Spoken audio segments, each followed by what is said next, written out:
ગુજરાતમાં દારૂ વેચાણની મોટી બબાલ ચાલી રહી છે। કોંગ્રેસ છે તે વારંવાર ભારતીય જનતા પાર્ટી છે તેમને સવાલો પૂછી રહી છે અને ભારતીય જનતા પાર્ટીના નેતાઓ આ મામલે મૌન સેવી રહ્યા છે, જે અવારનવાર આ કોંગ્રેસ છે તેને ભાંડતા હોય છે। અને વધુ એક વખત કોંગ્રેસના ધારાસભ્ય અને પ્રદેશ પ્રમુખ અમિત ચાવડાએ ગૃહમંત્રી હર્ષ સંઘવીને કેટલાક સવાલો પૂછ્યા છે।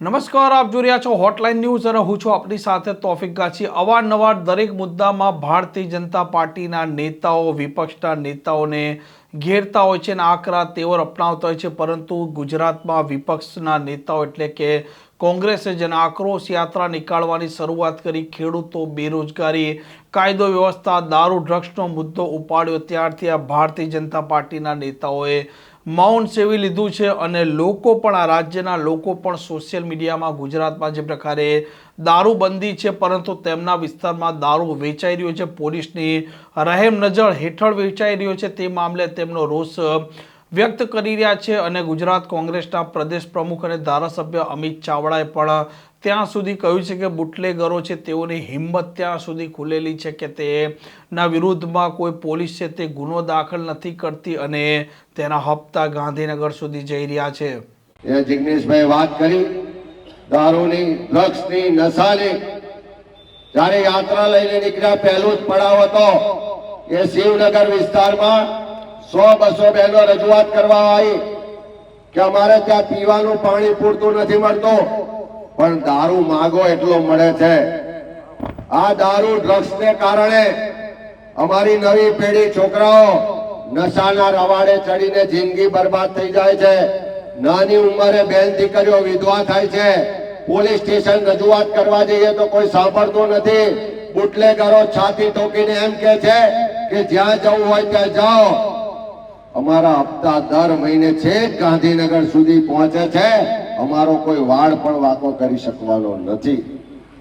અને એ વાત લઈને, એ બહેનોને લઈને જિગ્નેશભાઈ પોલીસ સ્ટેશન ગયા અને સૌથી પહેલી પેટમાં ફાળ કોને પડી? પહેલી બીક તો બુટલેગરને લાગવી જોઈએ, પહેલી બીક તો તેના પોલીસ વાળાને લાગવી જોઈએ, પણ સૌથી પહેલા જો કોઈના પેટમાં ફાળ પડી હોય તો આ રાજ્યના સંસ્કારી ગૃહમંત્રી છે, એમના પેટમાં ફાળ પડી કે આ જો યાત્રા આગળ ચાલશે, આ રીતે લોકો બોલતા થશે, આ રીતે કોંગ્રેસના આગેવાનો લડાઈ લડશે તો દર મહિને જે કરોડો રૂપિયાની આવક થાય છે, દર મહિને જે કરોડો રૂપિયા એમના ઘરમાં આવે છે, એ સરકારમાં બેઠેલા લોકોના હપ્તા બંધ થઈ જશે। એના કારણે બીજે જ દિવસથી પોલીસને કીધું વિરોધ કરો, જિગ્નેશભાઈનો વિરોધ કરવાનું કીધું। આ યાત્રા ખેડૂતો માટે લઈને નીકળ્યા, આ યાત્રા યુવાનો માટે લઈને નીકળ્યા, આ યાત્રા ગુજરાતની બહેનો માટે લઈને નીકળ્યા, આ યાત્રા ગુજરાતમાંથી ભ્રષ્ટાચાર નાબૂદ કરવા લઈને નીકળ્યા। તો આ યાત્રાને રોકવા હિંમતનગરમાં બધા રસ્તામાં આવીને ટોળે ટોળા આવી ગયા। મેં બહેનોને ભાઈઓને પૂછ્યું કે શું તમારે ગુજરાતમાં દારૂ વેચાવા દેવો છે? તો કે ના। મેં કીધું શું આ હપ્તા રાજ ચાલે છે એ ચાલવા દેવું છે? તો જવાબ નતો।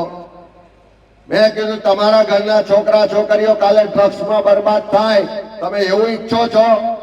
તો ચૂપ હતા। મને એમ કે પોલીસના પરિવારના લોકો છે, પણ ફરી તપાસ કરી તો એમાંથી મોટે ભાગના લોકો જે બહેનો હતી, ભાજપની હોદ્દેદાર બહેનો હતી, જે ભાઈઓ હતા ભાજપના હોદ્દેદારો હતા, અને બાકી હતા એ બુટલેગરોએ મોકલેલા ટોળા હતા। હું એમને બધાને કહેવા માંગુ છું કે આવા ગમે તેટલા ટોળા અમારી યાત્રા રોકવા મોકલજો, કોઈની તાકાત નથી આ યાત્રા રોકવાની। હવે આ યાત્રાની શરૂઆત થઈ છે। 2027માં ગુજરાતની જનતા પરિવર્તન લાવીને છોડવાની છે। એ યાત્રા મારફત આ ગુજરાતના જનતાએ પરિવર્તનનો શંખનાદ કરી ચૂક્યા છે।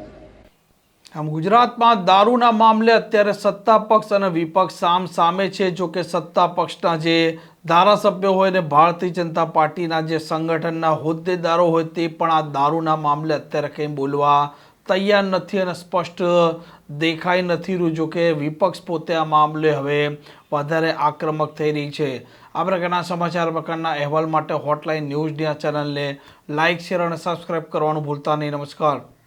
આવા પ્રકારના વિડીયો તમને જોવા ગમતા હોય તો હોટલાઇન ન્યૂઝ ચેનલને લાઇક, શેર અને સબસ્ક્રાઇબ કરો.